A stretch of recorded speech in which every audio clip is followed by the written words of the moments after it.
50대가 되면 누구나 한 번쯤 이런 생각을 해봅니다. 나는 언제까지 일할 수 있을까? 그런데 정작 은퇴의 순간은 우리의 예상보다 훨씬 더 갑작스럽고 냉혹하게 다가옵니다. 어제까지 회사의 중요한 일원으로 인정받던 내가 오늘 아침부터는 무직자가 되어버린 이 황당한 현실. 출근할 필요도 일할 자리도 없다는 사실이 머리를 맴돌 때 문득 이런 질문이 떠오릅니다.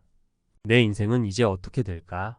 또 회사가 정해준 은퇴, 그 뒤에 남겨진 우리의 삶은 과연 무엇일까요? 이 이야기는 바로 우리의 이야기입니다. 50대 하루아침의 무직자. 회사가 정한 은퇴의 잔인한 현실. 50대 어쩌면 60대. 우리가 직장에서 한창 경험과 열정을 바탕으로 일할 나이라고 생각했던 그 순간 회사는 우리에게 은퇴를 통보합니다. 스스로 준비한 적도 없는데 갑자기 이제 그만이라는 말을 듣는 순간은 누구에게나 충격일 수밖에 없습니다. 하지만 이 현실은 단순히 한 사람의 이야기가 아닙니다. 많은 사람들이 갑작스러운 은퇴 후 어떻게 살아가야 할지 막막함 속에서 방황합니다. 1. 어제까지 회사의 핵심 인재였는데 오늘부터는 무직자라니요. 첫 번째 사례는 김영수 가명 씨의 이야기입니다. 28년간 한 중견기업에서 근무하며 회사 내 주요 프로젝트를 이끌던 김 씨는 회사에서 명예퇴직을 권유받았습니다. 그는 회사에서 인정받는 존재였고 자신의 업무 능력에 대한 자부심도 있었습니다. 그러나 회사의 정해진 규정과 나이 때문에 그의 자리는 더 이상 유지되지 못했습니다. 명예퇴직이라니 이름만 그럴듯하지 제가 원한 게 아니었어요. 그래도 2년 정도는 퇴직금을 바탕으로 지낼 수 있겠다 싶었죠. 그런데 막상 일을 하지 않으니 시간이 남아돌고 제가 세상에서 쓸모없는 사람이 된 기분이 들더군요. 김 씨는 퇴직 후 몇 달간 우울증에 시달렸습니다. 안정된 수입이 사라지자 생활비 부담은 급격히 늘었고 새로운 일을 찾으려 해도 나이가 벽이 되었습니다.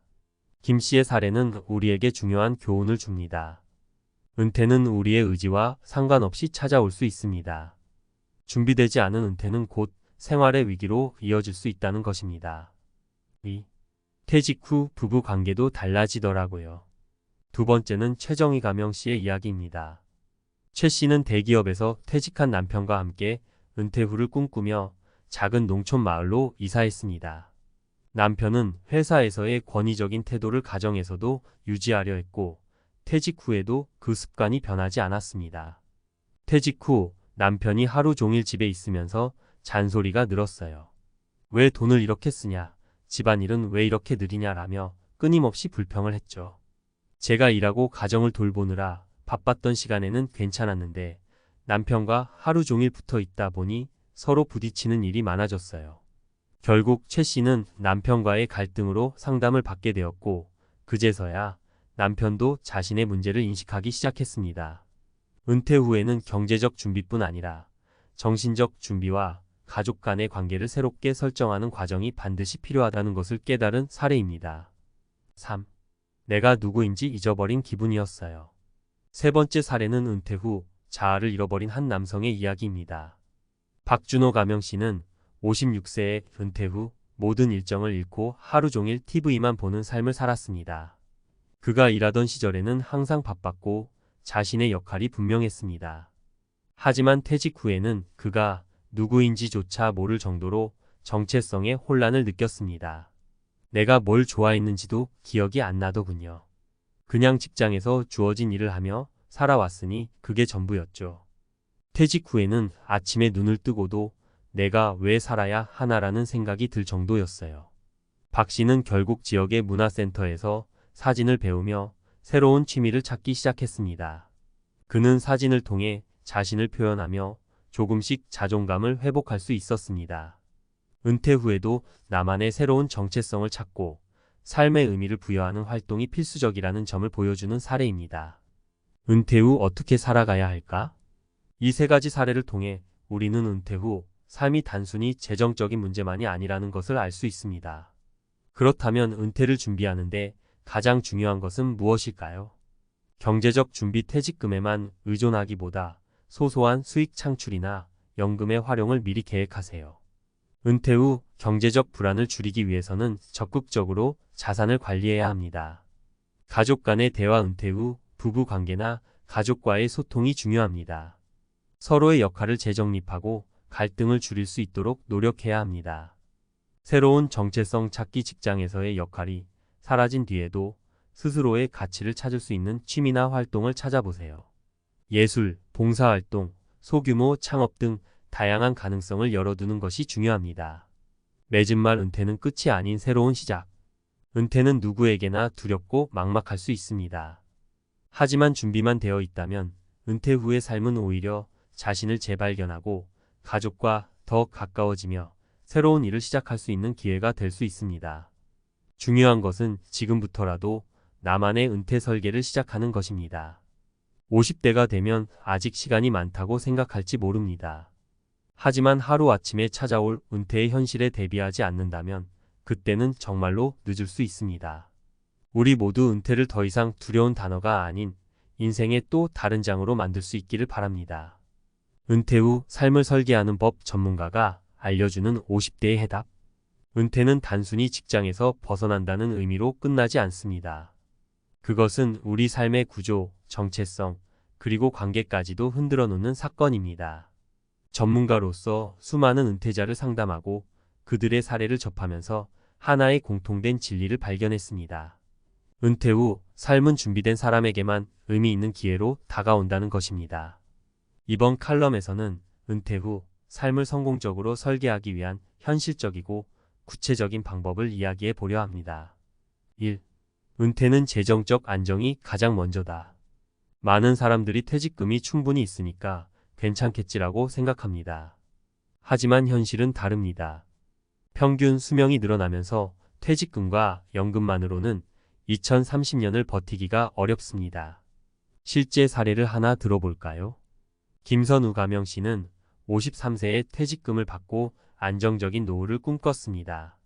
하지만 자녀 교육비, 집 수리비 등 예상치 못한 지출이 계속되며 5년 만에 자산의 절반 이상이 줄어들었습니다. 해결책은 다양한 수익 구조를 만들어야 합니다. 은퇴 후에도 작은 수익을 낼 수 있는 일을 준비해 보세요. 예를 들어 자신이 가진 전문성을 활용한 컨설팅, 강의 혹은 재택근무 같은 비대면 일자리도 고려할 만합니다.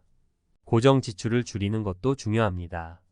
대출 상환, 과도한 소비 습관 등을 미리 정리하는 것이 은퇴 후 경제적 스트레스를 줄이는 핵심입니다.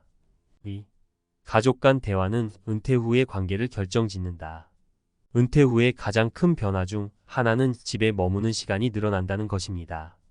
특히 부부 관계에 큰 영향을 미칠 수밖에 없죠. 최정희 가명 씨 부부의 경우를 보겠습니다. 남편은 퇴직 후 집에서 아내의 일상에 지나치게 간섭하기 시작했습니다. 잔소리가 늘고 아내의 개인 시간을 인정하지 않는 태도가 문제가 되었습니다. 결국 두 사람은 상담을 통해 서로의 역할을 재정립해야 했습니다. 그렇다면 어떻게 해야 할까요? 부부간 대화의 중요성을 인식해야 합니다. 서로의 기대치와 은퇴 후 역할에 대해 솔직히 이야기하세요. 서로의 공간을 존중하는 것도 중요합니다. 은퇴했다고 해서 항상 함께해야 한다는 부담감은 오히려 갈등을 키울 수 있습니다. 서로의 시간과 취미를 인정하며 균형을 찾아야 합니다. 3. 새로운 정체성을 찾는 것이 삶의 질을 높인다. 많은 사람들이 은퇴 후 내가 이제 뭘 해야 하지? 라는 질문에 부딪힙니다. 이는 곧 정체성의 위기로 이어집니다. 박준호 가명 씨의 경우를 예로 들어볼까요? 그는 퇴직 후 한동안 무기력하게 TV만 보며 시간을 보냈습니다. 하지만 지역 커뮤니티에서 사진 강좌를 들으면서 새로운 취미를 찾았고 점차 자존감을 회복했습니다. 내가 이렇게 창의적인 면이 있는 줄 몰랐다는 그의 말처럼 은퇴 후 정체성을 재발견하는 것은 삶의 질을 극적으로 높여줍니다. 구체적인 방법은 취미를 찾아보세요. 예술, 스포츠, 봉사활동 등 자신에게 맞는 새로운 활동에 도전해 보세요. 학습을 멈추지 마세요. 요즘은 온라인 강의나 지역 문화센터에서 다양한 프로그램을 쉽게 접할 수 있습니다. 새로운 것을 배우는 것은 뇌 건강에도 매우 유익합니다. 자원봉사나 사회활동에 참여하세요. 다른 사람과의 소통과 사회적 기여는 자신감과 삶의 만족도를 높이는 데 큰 도움이 됩니다. 전문가의 조언 은퇴 후에도 준비된 사람만이 행복할 수 있다. 여기서 중요한 것은 은퇴는 갑자기 찾아오지만 준비는 미리 해야 한다는 점입니다. 아래는 전문가로서 꼭 드리고 싶은 3가지 핵심 조언입니다. 자산 관리와 저축은 은퇴 전부터 철저히 계획하세요. 재정적 안정이 없으면 어떤 계획도 흔들리기 마련입니다. 정신적 준비를 게을리하지 마세요. 은퇴 후의 삶을 두려워하지 말고 오히려 새로운 시작으로 바라보는 긍정적인 태도가 필요합니다. 사회적 관계를 유지하고 새로운 네트워크를 만들어 가세요. 은퇴 후에도 사람들과의 관계는 삶의 중요한 부분이 됩니다. 맺은 말 은퇴는 끝이 아니라 새로운 시작이다. 이 글을 읽는 여러분 중 많은 분들이 은퇴를 앞두고 있거나 이미 그 과정을 겪고 있을 것입니다. 하지만 기억하세요. 은퇴는 끝이 아니라 삶의 또 다른 장을 여는 시작입니다. 50대, 60대의 지금이야말로 삶의 방향을 새롭게 정할 기회입니다. 은퇴 후의 불확실성에 압도되지 말고 작은 준비부터 시작해보세요. 어떤 변화도 미리 준비된 사람에게는 더 나은 기회로 다가올 것입니다. 여러분의 은퇴 후 삶이 새로운 행복과 의미로 가득하길 바랍니다.